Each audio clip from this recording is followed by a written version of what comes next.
Pessoal, nessa publicação eu vou mostrar para vocês que o ministro do STF, Luiz Fux, continua levando lapada nas redes sociais após ser o único dos ministros a divergir de Alexandre de Moraes e votar contra as medidas cautelares impostas ao inelegível. Isso porque o mesmo ministro, na época em que o presidente Lula estava preso, negou que ele concedesse entrevistas. Já no caso de Bolsonaro, ele mudou completamente a sua visão, né? E isso tem gerado um grande debate aí nas redes sociais.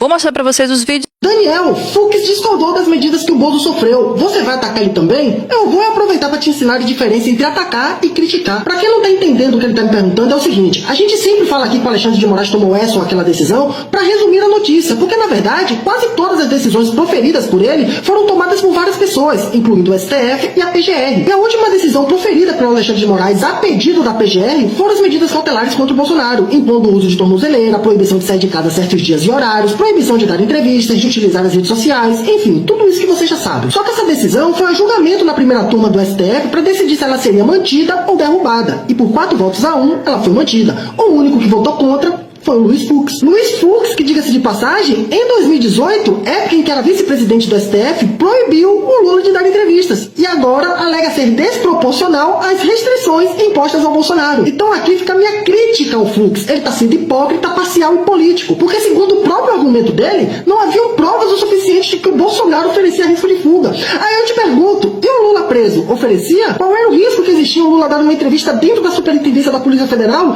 Nenhum. E mesmo assim ele proibiu. E não foi qualquer tipo de proibição, não. De maneira monocrática, ele passou por cima da decisão do Ricardo Lewandowski, que já havia autorizado a entrevista. E ainda por cima proibiu a divulgação de qualquer tipo de material que já havia sido gravado antes da sua decisão. Mas nem por isso eu vou ameaçá-lo de morte, procurar saber quem é a sua família para expor eles aqui na internet, começar a persegui-los e nem muito menos apoiar ataques de uma outra nação contra ele para tentar coagir a justiça brasileira a tomar decisões que só me agradem. Essa é a diferença entre criticar e atacar. No entanto, o que chama atenção e tem chamado a atenção é a mudança de imagem do ministro Fux de um juiz punitivista na Lava Jato para garantista, no caso, no julgamento de Bolsonaro. Então, o que é um juiz punitivista? Eu acredito que esse rótulo é um rótulo criado porque para ser crítico, por exemplo, a quem quer combater a corrupção, para quem quer punir quem é criminoso, porque gente, você tem, em algumas ocasiões, você tem que ser punitivista, senão não faz justiça, senão libera todo mundo. No caso da Lava Jato, ele era considerado um voto sempre alinhado às decisões de Curitiba e, por isso, chamado de punitivista. Vamos usar esse rótulo. E aqui, esse voto é um voto típico de um garantista, ou seja, garantir os direitos. Aí eu fui rever o voto que ele deu quando, por exemplo, a Folha de São Paulo quis entrevistar o presidente Lula quando estava preso. E quem proibiu foi o Fux, né? E o Fux, aí eu fui ler a justificativa dele. Há elevado risco de que a divulgação da entrevista com Luiz Inácio Lula da Silva, que teve seu registro de candidatura indeferido, cause desinformação na véspera do sufrágio, da votação, considerando a proximidade do primeiro turno. Então, ele proibiu uma entrevista para não causar confusão no eleitor. Então, ele relativizou o direito à liberdade de expressão, liberdade de imprensa, etc, etc.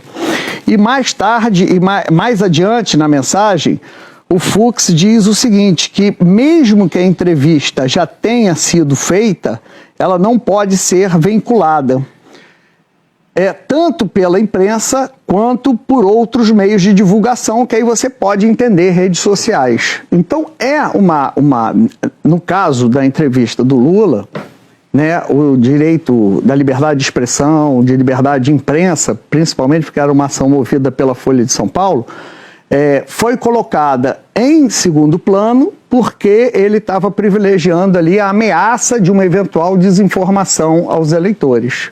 Nessa do Bolsonaro, há uma outra questão, ou seja, ele vê ali a necessidade de garantia, como está aqui dos direitos fundamentais, não só da liberdade de ir e vir, como a liberdade de expressão e comunicação. Esperniandi foi muito utilizado também pelo outro, na ocasião, ex-presidente, que era o Lula, que o tempo inteiro se manifestava e dava entrevistas dizendo que o processo que ele sofria era injusto. Eu acho assim, na verdade, Otávio, você acho que atirou no que viu, acertou o que não viu. Ou viu, não sei também, né? Porque você trouxe uma questão muito curiosa que está sendo motivo de discussão agora. Porque o ministro Luiz Fux, que agora vem proferindo uma decisão, a meu ver, até correta, técnica, pelo menos no que diz respeito às entrevistas, na época do presidente Lula, ele proibiu o presidente Lula de dar uma entrevista. Quer dizer, veja assim, essa mudança de entendimento numa situação muito parecida. E que isso, obviamente, sinaliza uma insegurança jurídica. Então, quer dizer, esse ius esperneandi, ele deve ser garantido a todos, a quem a gente gosta, a quem a gente não gosta, a quem a gente concorda, de quem a gente discorda.